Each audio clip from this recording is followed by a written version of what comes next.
Muy buenas noches, bienvenidos a La Controversia, transmite Canal Capital en directo, hoy con un debate muy interesante, que es un debate de evaluación de la Ley de Víctimas y de Restitución de Tierras.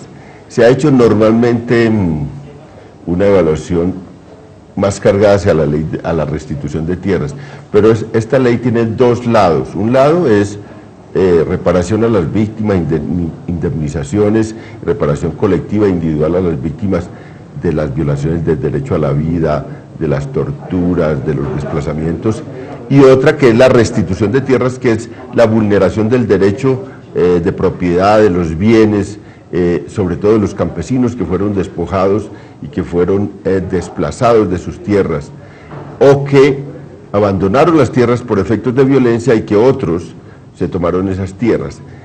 Hoy queremos hacer, claro, las dos cosas hay que evaluarlas, pero trajimos a Paula Gaviria, que es la encargada de la unidad de víctimas y de reparación, para poner un poco el énfasis, aunque vamos a tocar el otro tema, incluso la nota primera va a ser más énfasis en la restitución, pero en general en el debate vamos a hacer más énfasis en lo que es la reparación de las víctimas. Bienvenida, Paula. Muchas gracias, León. Gracias por la invitación. Y claro, tenemos unos polemistas impresionantes acá que pueden sacarnos las canas.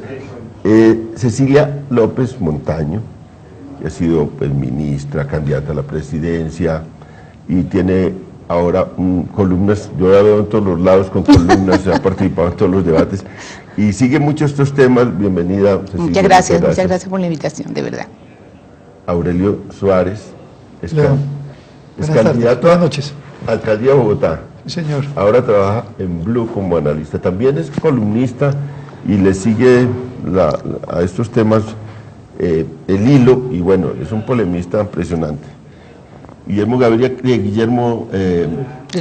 Rivera, que es parlamentario, representante de la Cámara por Putumayo, del Partido Liberal, ha sido muchas veces invitado, aquí es como de la casa, pero fue mentor de la unidad de la Ley de Víctimas y Restitución de Tierras y conoce el tema.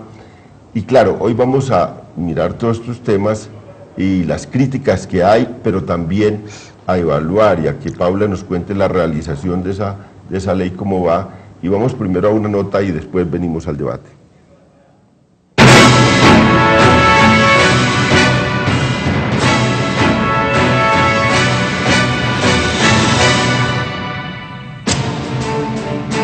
Con la presencia del secretario general de la Organización de las Naciones Unidas, Ban Ki-moon, el presidente Juan Manuel Santos sancionó el 10 de junio de 2011 la Ley de Víctimas, reafirmando lo dicho en su discurso el día en que radicó personalmente el proyecto de Ley de Víctimas. Si logramos pasar esta ley y cumplirla, habrá valido la pena para mí ser presidente de la República. Desde ese momento, Colombia inicia la difícil labor de cumplirle a las víctimas del conflicto armado el compromiso de repararles el daño causado por los efectos de la guerra y restituir a quienes fueron despojados de sus tierras.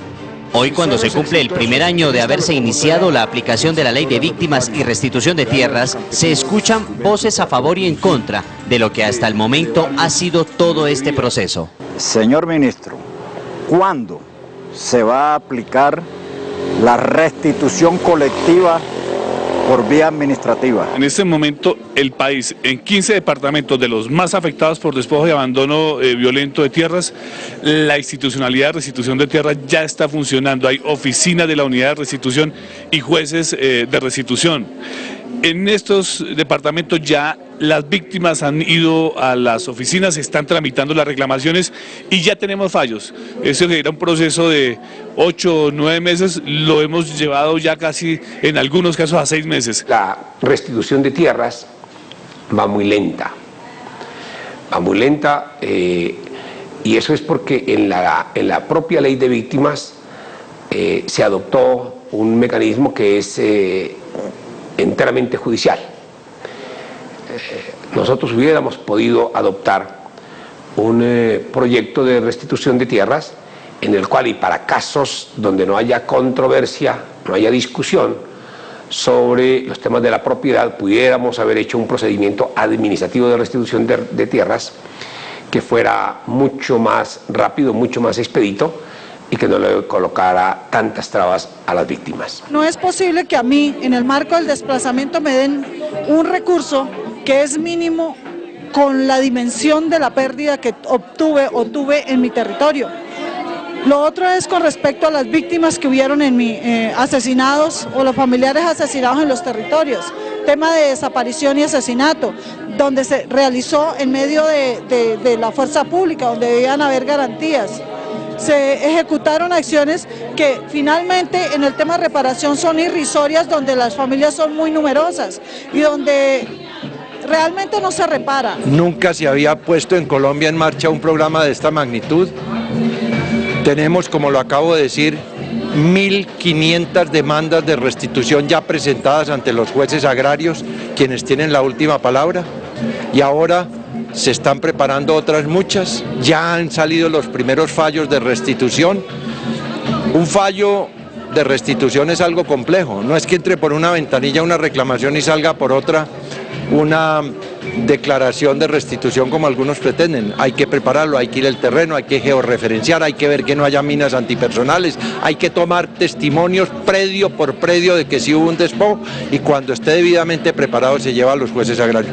Eso es lo que hemos venido haciendo, eso nunca se había hecho en Colombia, y estamos muy satisfechos porque se le está empezando a cumplir a las víctimas una vieja deuda que nunca se les había empezado a pagar. Yo creo que tenemos muchos problemas. El primer gran problema que tenemos es el tema de la representación de las víctimas en todos los escenarios de ejecución de la ley. No hemos logrado hasta el momento diseñar los mecanismos mediante los cuales las víctimas puedan estar representadas en las diferentes instancias donde se están tomando las decisiones sobre aplicación. Un segundo gran problema, diría yo, es el tema de seguridad de las víctimas, sobre todo en el tema de restitución de tierras.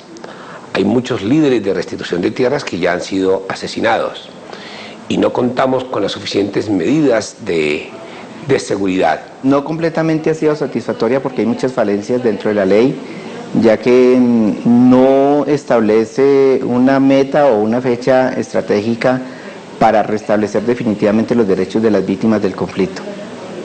Eso deja un vacío porque solamente se están dedicando a hacer la reparación por los desaparecidos o por los homicidios ocurridos, pero no hay una fórmula clara del gobierno para decidir cuándo nos va a restablecer los derechos a quienes fuimos desplazados y cómo. Solamente se limitan a dar una ayuda humanitaria y no más. Tenemos problemas de orden presupuestal. El principal problema es que prácticamente hoy todo el tema de reparación de víctimas se está haciendo con cargo al presupuesto general de la Nación y en el componente de gasto social. Es decir, que le hemos quitado plata a la salud, le hemos quitado plata a la educación y a otros gastos de carácter social para traerlos a las víctimas.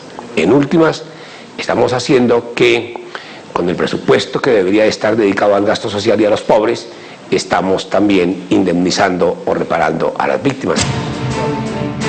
Por su parte, el Gobierno Nacional, a través de la Unidad de Atención y Reparación Integral a las Víctimas del Conflicto Armado en Colombia, presentó un balance con fecha de corte a octubre de 2012, en donde describe el trabajo que se inició sobre la base de un universo de 830.000 víctimas reconocidas por el COMPES 3712 de 2012, entre los cuales se encontraban casos de desplazamiento forzado, tortura, secuestro, desaparición forzada, lesiones personales, reclutamiento, entre otras, y que hoy ha logrado llegar a los 6.063.174 registros. Es así como el aparato institucional se da a la tarea de acomodarse y prepararse para iniciar la labor de darle atención a quienes fueron perjudicados por los efectos de la guerra. En primer lugar, logrando la aprobación del Plan Nacional de Atención y Reparación Integral a Víctimas, anteriormente nombrado, que define los lineamientos generales, el plan de ejecución de metas, el presupuesto y los mecanismos de seguimiento, y a su vez identifica el alcance de cada uno de los componentes y ejes y establece las rutas para que las víctimas accedan a las medidas contempladas en la ley. De igual manera, de acuerdo a sus competencias en materia de prevención, la unidad, con corte a 31 de octubre, según su último informe a 2012, ha atendido a 968 emergencias humanitarias, Se han realizado 606 misiones humanitarias, de las cuales 224 fueron para la atención de emergencias y 382 misiones fueron para realizar acciones de prevención.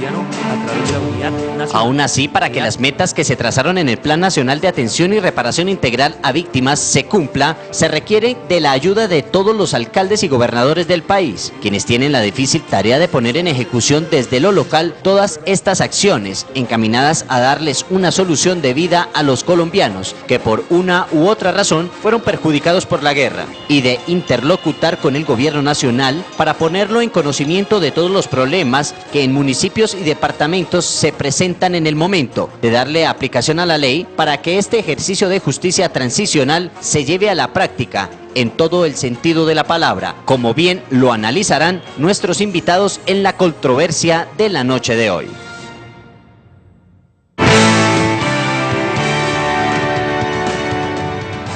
Estamos en la controversia debatiendo la ley de víctimas, la aplicación de la ley de víctimas y restitución de tierras. Paula Gaviria está a la cabeza de la unidad de víctimas y ella participó en sus últimos años desde el otro lado, desde la otra orilla. Era parte de una fundación que le hacía seguimiento, que trabajaba con las víctimas desde la sociedad civil, y fue llamada precisamente porque conocía el tema a encabezar esta unidad de víctimas, que como vemos es una cosa, un reto inmenso. Las cifras que la misma unidad de víctimas tiene, habla de 6.063.174 registros de personas víctimas, cosas dramáticas, homicidios 856.936, un desplazamiento de 4.794.646 personas, y demás tipos de victimización, secuestro, desaparición, 411.592, de verdad que es una cosa inmensa. Tiene una cifra ahí en su informe de 157.003 indemnizaciones, frente a ese universo inmenso. Hay críticas, aquí las vamos a ver, pero hay críticas en la Contraloría, hay críticas en organismos de control, pero también críticas ahora en ONGs de las cuales usted viene, que dicen esto va muy lento, el balance, digamos, no es muy satisfactorio. Cuéntele un poco a la teleaudiencia y también pues acá, para empezar, ¿cómo ve, cómo siente usted ahora que está montada en ese potro tan cerrero? ¿Cómo se ha sentido y cómo ve, cómo ha cumplido el gobierno en este año 2012, o en el año que acaba de terminar, 2012? León, gracias. Pues yo siento satisfacción, porque una cosa fue lo que soñamos con el Congreso y con los inspiradores de la ley, y otra cosa es estar aquí encima de lo que llamas tú este potro, implementando y viendo que sí es posible.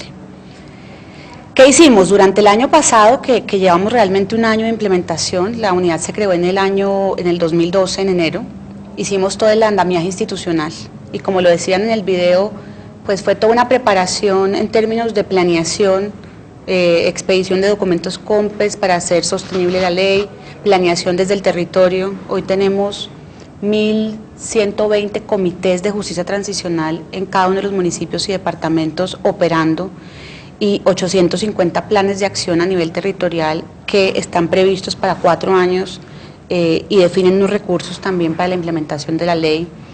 Hicimos, como ha sido un defensor del tema el representante, el senador Avellaneda, el tema de participación. Tenemos hoy más de 2.800 organizaciones inscritas, organizaciones de víctimas, y más de 370 defensoras de derechos de las víctimas.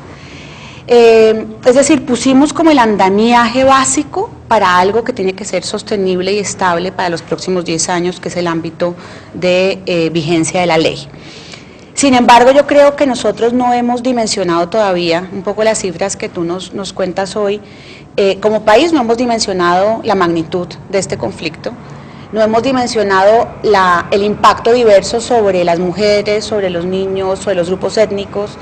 Entonces la unidad se ha dedicado también a un tema de definición del universo y de caracterización de las víctimas. Un poco el enfoque de la unidad es no es importante tanto saber cuántas son, sino quiénes son esas víctimas, dónde están, de dónde vienen, cuánto tiempo llevan esperando una respuesta del Estado. Y ahí pues tenemos unos registros. El registro único de víctimas es el registro más ambicioso y sólido, además, que tiene cualquier país del mundo, según muchos expertos de estos temas comparados. El registro y las cifras que tú dabas son hechos victimizantes, víctimas relacionadas o personas relacionadas con hechos victimizantes, porque muchas personas son víctimas de varios hechos victimizantes, desafortunadamente. Y lo que nos hemos puesto a la tarea es caracterizar a esas víctimas. Tenemos ya más de 2.600.000 personas de ese universo caracterizadas. ¿Quiénes son? ¿Dónde están? ¿Qué les pasó? Para adecuar la oferta. Entonces, el tema hasta ahorita empieza. Tú hablas de 157.000 víctimas indemnizadas, y esa cifra es importante, primero porque cumplimos la meta antes de tiempo, y eso es importante para mí, Paula Gaviria, y para la unidad. Siendo que éramos una entidad recién creada, logramos demostrar que teníamos la capacidad, digamos, el músculo, el conocimiento, para cumplir las metas que nos habíamos propuesto. La meta eran 110.000 y cumplimos la meta desde octubre y aumentamos a 157.000. Dejemos ahí ya ese primer balance. Okay. Okay. Cecilia, ¿cómo esto de víctimas, tú también has hecho el seguimiento de lo de restitución, puedes hablar de las dos cosas? ¿Qué opinas? Sí. ¿De cómo va muy lento, si crees? Bueno, primero que todo, yo creo que el gran paso ha sido salir de preocuparnos por los victimarios y pasar a las víctimas. Eso hay que reconocerlo, me parece que es un esfuerzo que por fin se concretó. En eso pues el Partido Liberal jugó un papel, y la vez pasada, ya en último momento, ¿cómo se llama? En el periodo anterior se encargó el gobierno de quemarlo, y en este finalmente salió la ley. A mí eso me parece muy importante. Lo otro es que, pensando en que es una dimensión todavía casi que imposible de tener clara, siempre he pensado, por el hecho de que yo he trabajado un poco en el tema del desplazamiento, ¿por qué no se ha utilizado esa experiencia que el país ya tiene en su fracaso de atención a los desplazados? Es decir, no todas las víctimas son desplazados, pero los desplazados sí son víctimas. Y ahí hay una historia muy larga, en donde, con todos los esfuerzos que se han hecho, ha habido realmente, hasta el momento, lo único que se ha podido hacer de una manera, yo creo que ya relativamente mejor que antes, es la atención inmediata. Pero ahí hay una serie de lecciones de que ha sido imposible insertarlos realmente en el esquema productivo del país. En fin, todas esas cosas me parece, y yo siempre me pregunté por qué estaba tan aislado todo este tema de las víctimas de qué ha pasado con el desplazamiento. Esa es mi primera observación. Me parece que ahí hay un conocimiento acumulado que valdría la pena. Es una de las, se sabe en dónde ha habido relativo éxito, en dónde no, y ese es un punto. Y el otro punto que a mí me preocupa, sí, realmente va muy lento, pero mirando el informe de la Contraloría, aquí hay un problema de información serísimo. Nadie tiene todos los datos que debía tener, nadie, ninguna del engranaje institucional que se ha diseñado para que después hablaremos de qué pasa con esas instituciones. Ustedes son nuevos, pero hay unas instituciones viejas como el INCODER, que Ave María, tiene un problema muy serio, pero lo que veo es cómo van a hacer ustedes cuando realmente ninguno tiene la información que le corresponde. Ninguna de las instituciones, ni la unidad de tierras, ni el INCODER, nadie tiene ni cuántas son las tierras, ni cuáles pueden ser, en fin, yo veo en eso un reto absolutamente gigantesco. Entonces, en resumen, esas dos cosas como para empezar. ¿Por qué no arrancan de la experiencia que ha habido con los desplazados? Y segundo, ¿cómo van a hacer cuando eso vale miles de millones de pesos? Es que ya sacaron las cuentas de cuánto vale poner al día todo lo que se necesita cada institución para poder hacer la contribución que toca y agilizar el proceso de devolverle a las víctimas lo que pueden. Y yo no veo cómo van a hacer eso. Aurelio, para usted está bien, justifica que este año 2012 se ha dedicado más a la preparación institucional, como a construir el andamiaje, y no tanto a la acción, digamos, sobre las víctimas, ¿o cree que ya se había podido hacer eso? Bueno, yo voy a empezar diciendo que no voy a dar mucho debate sobre las cifras, porque se nos vuelve un lío, que son 12.000, que son 13.000, y eso realmente no aclaramos las cosas. Yo quisiera abordar el tema, y tomando, me parece muy pertinente la observación que usted hace, León, diciendo lo siguiente: un proyecto de estos, esto es un proyecto estratégico de país, de nuestro país, porque nos tocó afrontar ese problema.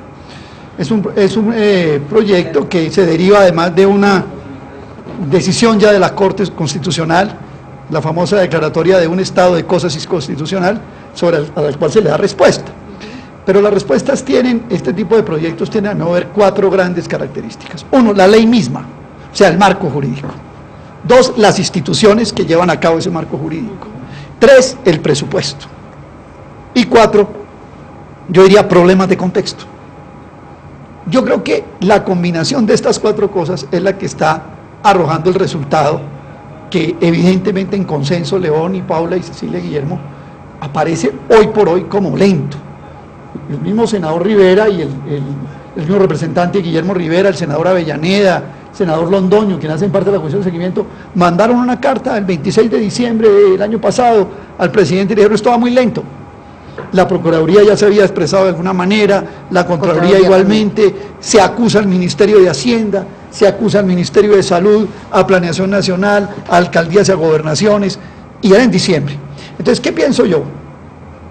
A mí me llama la atención que de todas maneras, habiendo un marco jurídico, podemos discutir mucho sobre el marco jurídico, tampoco vamos a dar lección si la ley fue buena o mala, esa ya está superada esa discusión, teniendo en cuenta que aún hay demandas en la Corte Constitucional que todavía, es decir, aquí puede haber aspectos de la ley que se declaren exequibles o inexequibles. Hay 7 demandas, creo, ya consolidadas. Son como 12. Como 12, creo que se han consolidado como algo cerca de 10, que, o sea, todavía hay aspectos jurídicos que están en el aire. A mí me llama mucho la atención el tema fiscal. Yo quisiera hacer un poco de énfasis ahí. Pomposo anuncio, 6 billones de pesos para víctimas este año, y ya lo decía Avellaneda. Sí, yo hice la cuenta, León, 3 billones son la repetición de la repetidera. ¿A qué me refiero? A que 3 billones son educación, salud y vivienda, programas que son por fuera de las víctimas. A usted como víctima no pueden cobrar que le dan educación, no, eso es del Estado Social de Derecho. A usted como víctima no pueden cobrar que le dan la salud, eso es del Estado Social de Derecho. Pero no está por fuera de la ley. No está por fuera, pero en el presupuesto sí. Pero usted los tiene metido ahí, o sea, sí, 6 billones de pesos, pero perdóneme Guillermo, yo termino, y seguramente usted me aclarará. 3 billones de pesos están entre educación, salud y vivienda. Las 100.000 casitas, ahí hay unos de las víctimas que están en las 100.000 casitas. La mayoría, bueno, pero entonces es una cosa. Lo que realmente se destina a las víctimas, sacando salud, educación y vivienda, son 3 billones de pesos. Eso es lo que cuando uno coge y dice, para instituciones, para capacitación, para ayuda humanitaria, etcétera, lo que corresponde a tareas y proyectos propios de la ley, tenemos un presupuesto superamente restringido. Y una última cosa, la Contraloría en ese campo señala que toda la plata de ley de víctimas está sujeta al criterio de sostenibilidad fiscal. O sea que ahí tenemos una limitante. Si las instituciones es difícil montarlas, si la ley tiene problemas que están discutiendo en la Corte Constitucional, y si la plata no es la que debería ser, pues el resultado es el que hoy tenemos.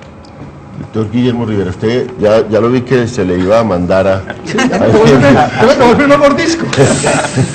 Diciéndole que eso no era así. Vamos a ver. Me parece muy pertinente dar ese debate por lo siguiente, y yo se lo dije en una ocasión a unos funcionarios de la Contraloría que asistieron a la comisión de seguimiento que la propia ley creó. Todos los miércoles nos reunimos y en una ocasión los funcionarios de la Contraloría hicieron una observación muy similar a la que está haciendo Aurelio. Y yo tuve la oportunidad en ese entonces, y lo quiero decir hoy aquí, que me parece que es una apreciación que parte de una, no diría yo de un error, sino de una apreciación quizás equivocada de la ley. La ley tiene 3 grandes bloques. Tiene un bloque, un paquete de ayuda humanitaria, que es un poco lo que Cecilia destacaba en el sentido de que en eso la experiencia en Colombia es muy positiva. Atención inmediata cuando hay un hecho victimizante y pues hay una experiencia de atención a desplazados ya de varios años.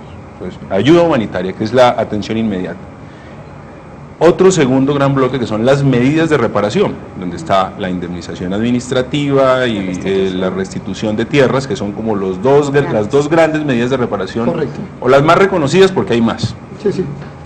Pero tiene otro tercer gran bloque, que son las medidas de asistencia.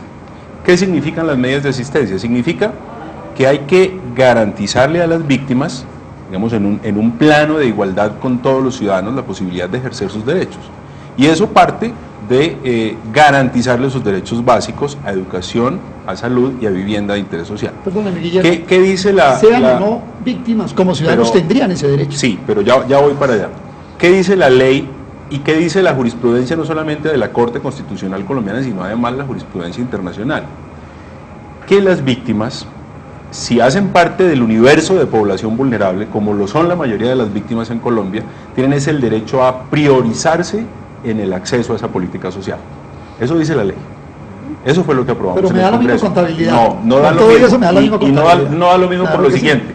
Porque lo que la ley hace es, esos 3 billones de pesos, es lo que tiene a cargo la unidad de reparación de víctimas y la unidad de restitución de tierras. Los otros 3 billones están en el marco del presupuesto del Sistema General de Participaciones, que es lo que se destina para educación, salud y vivienda. Mire, el ministro Germán Vargas está pues por todos lados ejecutando el programa de las casas gratis. Anunciándolo. Bueno, yo no voy a entrar en la discusión si es anuncio, si es ejecución, pero en cualquiera de los dos casos, la mayoría de esas viviendas va destinada a la población víctima. 60. Prioritariamente, es decir, voy a hablar, digamos, de un municipio cualquiera y voy a escoger para que me aclare, porque puede aclarar. Ese presupuesto está en el Ministerio de Vivienda o está en la ley de víctimas. En todas partes. Por eso, entonces no es propiamente de la ley. Claro que es de la ley, Aurelio. Es de la ley. Lo que pasa es que la ley no podía eliminarle la competencia al Ministerio de Vivienda, no podía restringirle competencia al Ministerio de Salud y tampoco podía hacérsela al Ministerio de Educación y entregarle a la doctora Paula Gaviria además la responsabilidad de la educación, de la salud y de la vivienda. Claro, pero es la distribución de competencias de la ley. Entonces, la mayoría de lo que se está gastando en el programa que lidera el ministro Vargas Lleras, buena parte de lo que lidera la ministra Campo y de lo que lidera el ministro Alejandro Gaviria hace parte del presupuesto asignado a la ley. El ejemplo es sencillo. Si hay en un municipio cualquiera 100 personas, claro, 100 personas vulnerables, ¿cuánto crecieron los presupuestos? Esta es la pregunta. Porque si no crecieron, entonces vamos a distribuir el de vivienda se triplicó, Cecilia. 20 solo el de vivienda. Y tiene por mandato constitucional los presupuestos de educación y salud tienen que crecer. Avellaneda lo dice también ahí en la presentación previa en el programa, y es de la misma comisión tuya. Avellaneda dice, hombre, aquí hay un lío, y es que le quitaron a los pobres para pasarle, o sea, es la misma plata. Avellaneda lo dice también. Sí, es que es una apreciación equivocada de Luis Carlos, y se lo digo con todo respeto. Claro, es de mi misma comisión, pero me parece que tiene una apreciación equivocada, porque es que la atención a las víctimas es una apreciación equivocada. Tienes aquí una cifra. Sí, es una apreciación equivocada. Yo tengo unas cifras acá, y es que, frente a la pregunta de Cecilia, el aumento es en más de 23.000 millones anuales, a más de 3 billones entre el año 2000 y el año 2012. Un momentico, ¿cuál es el aumento? ¿En qué? 23.000 millones anuales para para desplazados, digamos, no, lo histórico que se va a desplazados. El tema de desplazados, pero ¿cómo va la historia? Lo importante es cuánto crece.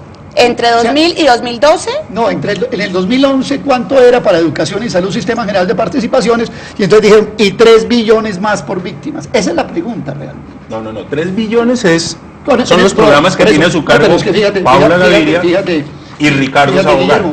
Los otros 3 billones están distribuidos entre el Ministerio de Vivienda, el de Educación, el de Salud. El Sistema General de Participaciones en Colombia puede ser entre educación y salud, a ver si me equivoco, pero puede estar en 30 billones de pesos. Salud son... Salud pueden ser más. 40 y pico. 40 y pico billones. Entonces, la pregunta es muy sencilla. Eran 40...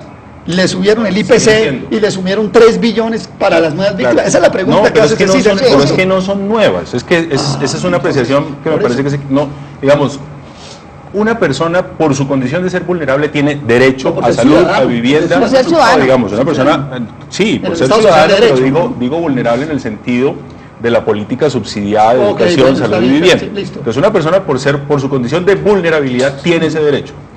Lo que la ley de víctimas les da a las víctimas que además son vulnerables es acceso prioritario. Es decir, si hay una persona, si la doctora Paula Gaviria es vulnerable y yo no lo soy, pero ambos somos víctimas, no, siempre y cuando no reduzca el volumen de recursos. No le voy a discutir el puesto en la fila, en la ventanilla, esa no es lo que es mi discusión. Mi discusión es si por esa condición entraron 3 billones más, y no es lo que dice Avellaneda. Avellaneda dice, le quitaron a unos pobres, o sea, repartieron la misma torta. No le quitaron a nadie, Aurelio. De los 54, pero porque lo diga Avellaneda no quiere decir que sea cierto. Lo que decía en el informe que sustentaba el Ministerio de Hacienda, como para poner las cifras claras, De los 54.9 billones presupuestados en el 3712, que es el de sostenibilidad de la ley. Sí, el COMPES. Pero eso es a 10 años, ¿no? Sí, a 10 años. Sí. 22 billones, o sea, el 38%, son para asistencia, según la lógica de lo que explica Guillermo.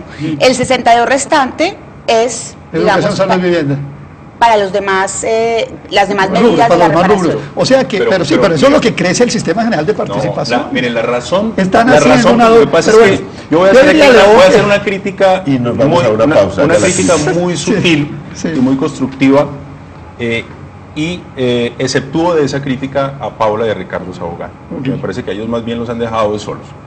Es decir, cada ministro, digamos, ha hecho la ejecución de su cartera, es más o menos lo que hizo tu carta, pero digamos, no han introducido a su discurso, a su léxico, a su retórica en la presentación de sus programas, el lenguaje de la política de este gobierno, que tiene que ser el lenguaje de las víctimas. La razón principal por la cual se triplicó el presupuesto para vivienda es porque hay que garantizarle el acceso a las víctimas de manera prioritaria a la vivienda. Pero le dejo una pequeña acotación, todo sujeto a la ley de sostenibilidad fiscal, al criterio de sostenibilidad fiscal, es una limitante. Estamos en la controversia, pero yo creo que el criterio de sostenibilidad fiscal no aplica. Hubo un compromiso de Canal Capital y un compromiso de la controversia de debatir cada cierto tiempo hacerle seguimiento a la ley de víctimas. Estamos empezando el año 2013 y quisimos hacer este programa empezando el año para evaluar lo que ocurrió en el 2012 y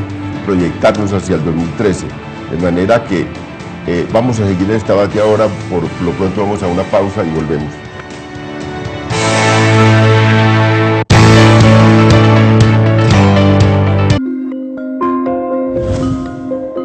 Ya regresa el análisis en La Controversia.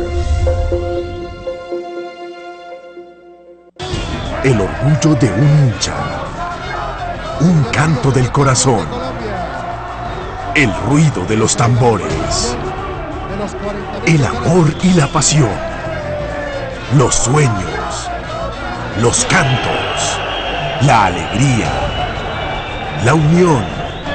Porque el fútbol es más que un balón, Canal Capital apoya a los dos campeones del fútbol profesional colombiano 2012. Millonarios y Santa Fe, más que una pasión. Canal Capital, televisión más humana. Estamos construyendo 100.000 casas. Están haciendo una casa y con ella la ilusión. La dignidad ya tiene agua y la familia calor. Vamos a cambiarle la vida a 500.000 colombianos. Están haciendo una casa y con ella el amor. Construyendo casas generamos empleo. Porque con un techo la vida cambia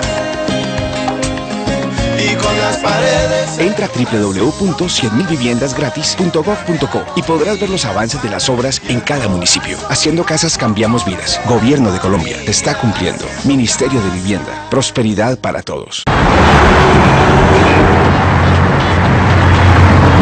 Despacio o espacio. Cambia el ritmo de Bogotá. Monta en bicicleta, usa patines o camina. 7 de febrero, Día sin carro. Secretaría de Movilidad, Alcaldía Mayor, Bogotá Humana. Y el doctor Gordito y todos. ¡Hombre de mano firme, impulso armado! Líder que impulsa con su aplomado. Esto es lo que yo hago en televisión. Le cuento al país sus propias desgracias.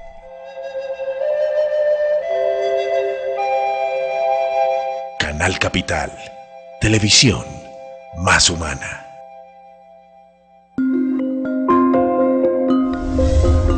El análisis continúa en La Controversia.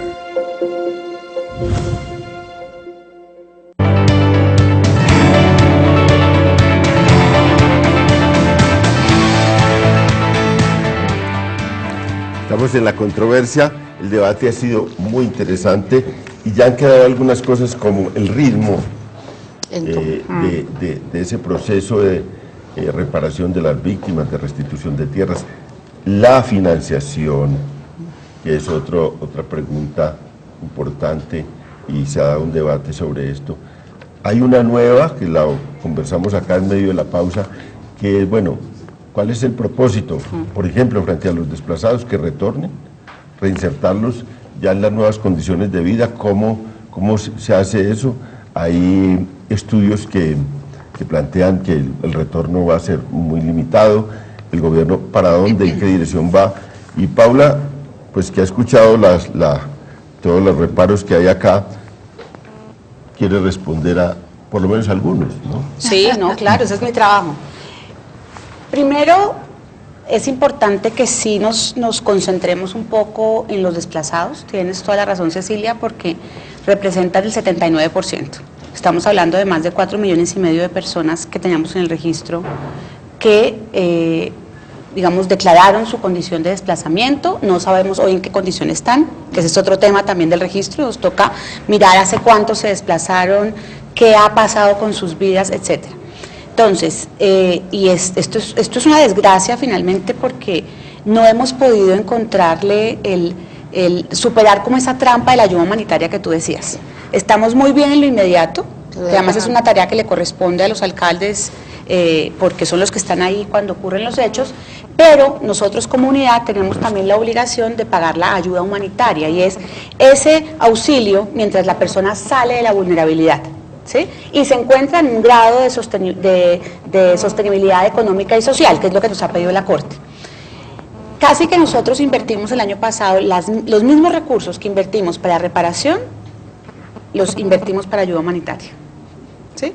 Es decir, todavía necesitamos encontrar las fórmulas para salirnos de esa trampa de la ayuda humanitaria. Entonces, ¿qué estamos diseñando para eso? Estamos diseñando ayudas humanitarias en especie, no en plata, porque también hay un tema de un acostumbramiento a esa ayuda y hay gente que inclusive ha dejado de trabajar porque recibe la ayuda y tú sabes porque has estudiado mucho el tema. Y lo otro que estamos haciendo es haciendo rutas integrales, porque la víctima que recibe la ayuda humanitaria es una víctima que va a recibir la reparación.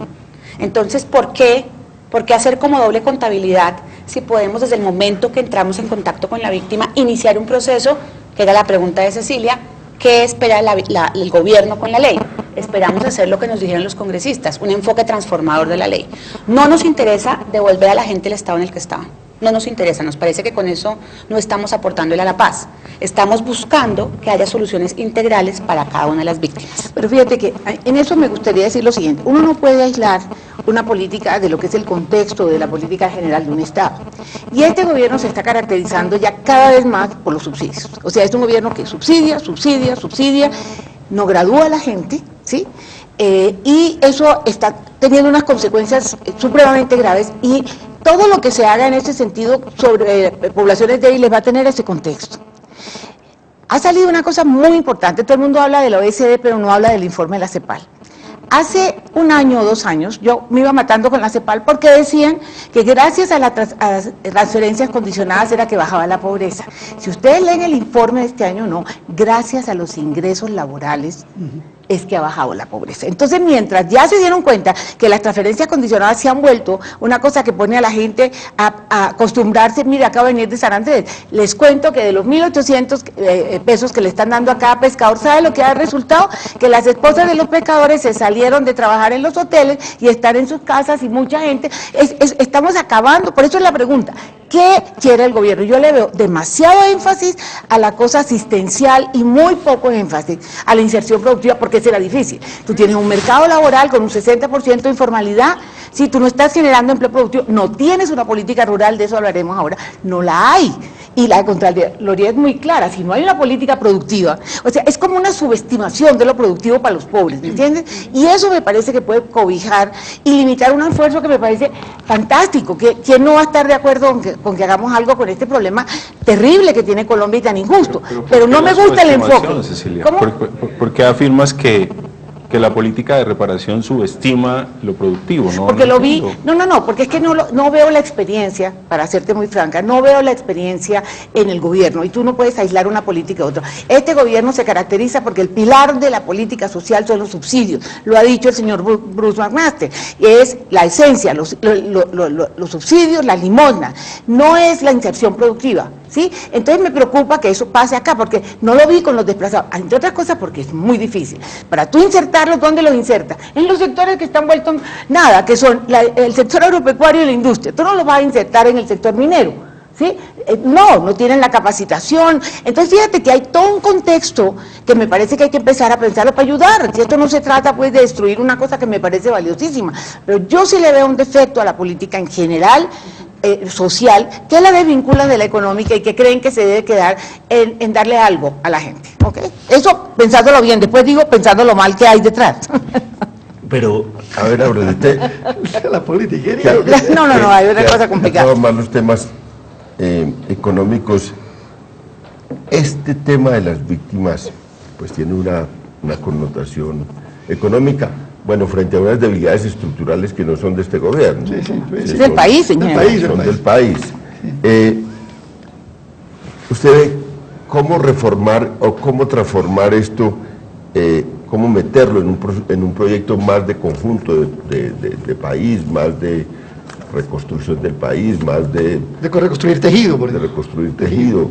Bueno, mire, León, empecemos como siguiéndole un poquitico el hilo a Cecilia. Yo veo, dejemos un poco aparte las personas, las instituciones, la ley misma, ya digamos que algo hemos hablado, la financiación, y yo quisiera hacer, para responder esa pregunta, un poco cómo enfrentar los problemas de contexto que tiene la ley, ¿sí? Usted puede tener una ley de víctimas, incluso esta misma, con estas mismas instituciones, pero las puede poner en un país o en otro, ¿cierto?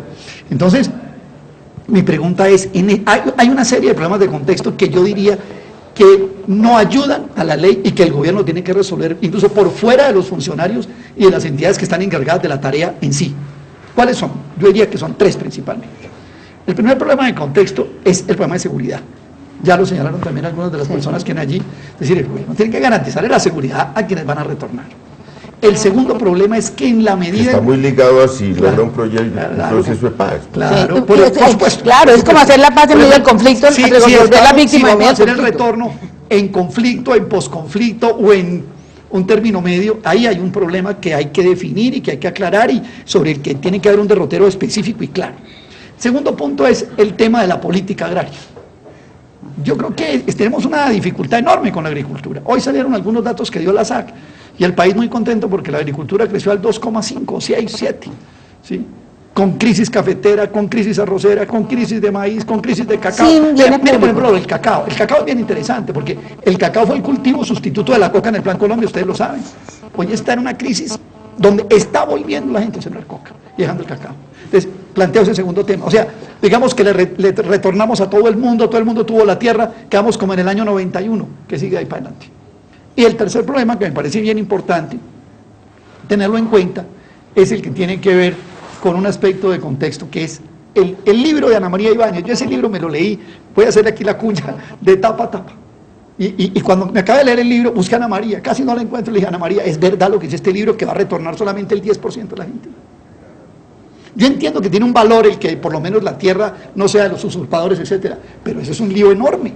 Solamente el 10% de la tierra y de la gente va a retornar, y con un agravante, en la medida en que transcurre el tiempo y los ejercicios econométricos están hechos, menos disponibilidad de la gente tiene para volver. Es decir, cuando usted llega aquí a Ciudad Bolívar y resulta que su hija se novió con un muchacho y usted, que era una señora sola, consiguió un compañero, eso, volver ahí ya y cojamos el camión para devolvernos. En este contexto, creo que el gobierno va a tener que hacer un esfuerzo enorme por fuera de la actividad misma de la ley para resolver estos problemas de contexto si queremos que prospere. ¿Quiere el gobierno realmente que se devuelva a la gente? Esa es la parte perversa. Yo le he dicho, y eso ha sido parte de mis dificultades con el ministro de Agricultura, que yo he dicho lo siguiente: yo creo que detrás de esto hay una agenda oculta, que es, como no hay una política agraria, no hay una política de desarrollo rural, porque esta separación entre lo social y lo productivo es tenaz, no pasa sino aquí, ya todo el mundo reconoce que eso va junto, pero como no hay una política real, no hay de bienes públicos, no hay investigación, etcétera, lo que va a pasar con esta gente, que además la matan si vuelve, es que van a recibir la tierra y la venden. ¿Y quién la va a comprar? Los grandes terratenientes de este país. Pero esa es una de las críticas que incluso hace las FARC en esta mesa de La Habana. Ya me dijeron que yo era de la FARC porque yo decía... que la política de restitución es una política, dicen ellos, falsa y que es un engaño porque los campesinos vuelven y venden las tierras. Pero hemos entrado en un debate que va a ser seguramente... Pero no es tan simple, León, la cosa. No, pero va a ser un debate, yo creo, hemos entrado en un debate. Pero es un debate interesante. Pero así como van las cosas puede pasar eso, Guillermo. La restitución y la reparación hablar del enfoque exigen algo más. Algo más,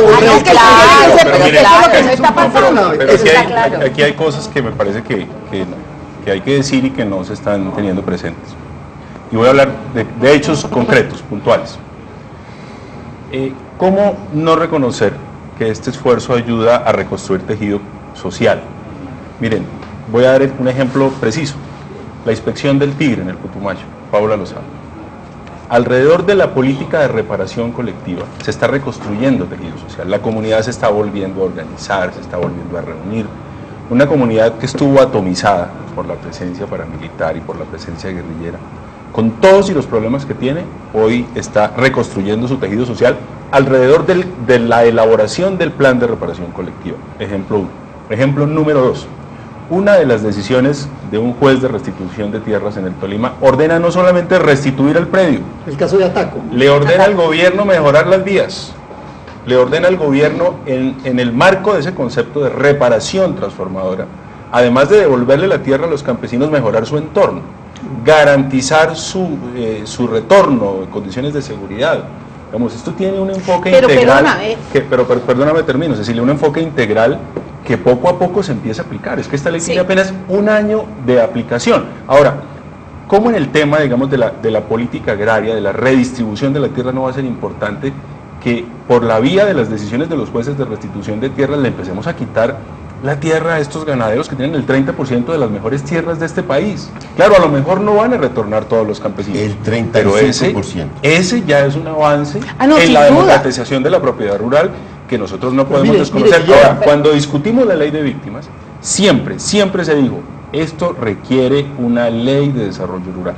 Y no la tenemos. Claro, no la tenemos, pero entre otras cosas, no, Cecilia, porque no hemos logrado salir de la discusión. Esa ley de desarrollo rural no es una política de desarrollo rural. Perdóname, Cecilia, ese es un proyecto que apenas se está discutiendo con las minorías étnicas para cumplir un mandato constitucional. No, pero yo que estaba analizando eso y he estado mirando. Pero ese es un proyecto que ni siquiera hemos empezado a discutir porque no. Eso es un estatuto que es muy distinto, pero no es una política. Claro, pero esa es una idea. No, pero déjame decirte una cosa. Que hay que discutirla y que no ha podido ser discutida. No, eso, en el Congreso, como tiene que ser discutida. Pero eso no va a resolver el problema. Te voy a decir por qué. No estoy diciendo que lo vaya a resolver, porque no es una, es que no la es una discusión política. apenas empieza. Pero déjame decirte una cosa con lo que tú dijiste. Mira, tú dices que los jueces están llevando eso. Es que no son los jueces, es que el gobierno es el que debía estar haciendo una política productiva. No, es que hablemos de eso. Pero es que los jueces están cumpliendo el mandato que les ordenamos en la ley, decisión del Congreso, proyecto presentado pero lo que por haga el el juez no gobierno. hace que se reactive el sector agropecuario ni que se reactive el no? sector de la industria. ¿Se le parece el sector agropecuario, mejorar carreteras no reactivar el sector pero aquí, agropecuario? en micro, yo estoy hablando en macro. No, pero es que van 3 decisiones, van 4 decisiones. No,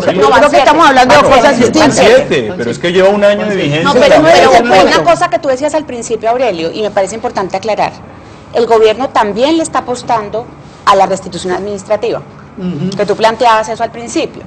¿Qué estamos haciendo? Estamos acompañando a las personas que ya retornaron, les hablo de 17.000 hogares y 18.000 que vamos a retornar este año, con esquemas de acompañamiento integrales, donde suma proyectos productivos INCODER, proyectos productivos Ministerio de Agricultura, y le estamos sumando la reparación individual y la reparación colectiva, es decir, todos ponen, ¿sí?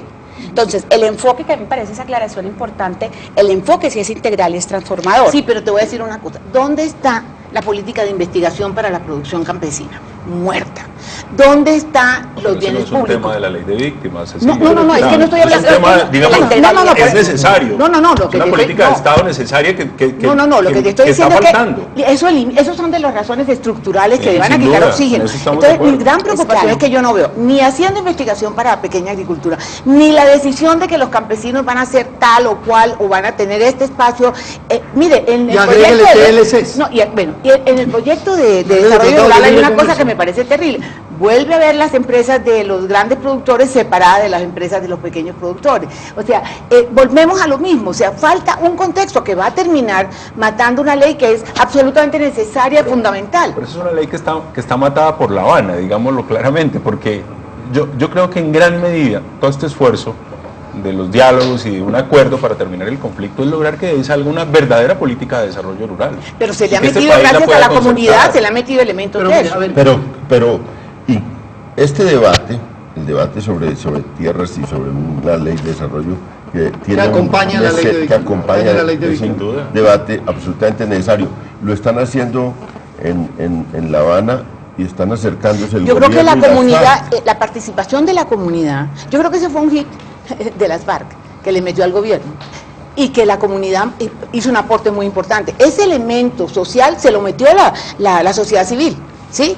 Y ya uno ve y el gobierno está aceptando. Yo por eso soy muy optimista. Con todos los problemas yo soy muy optimista. No, ya eso sí. ¿Estás optimista de qué? De que eso avanza, de que no hay controversia. Eso es muy importante para este programa debemos terminarlo aquí con esa palabra. Yo nunca le voy a decir que soy muy optimista con alguna cosa.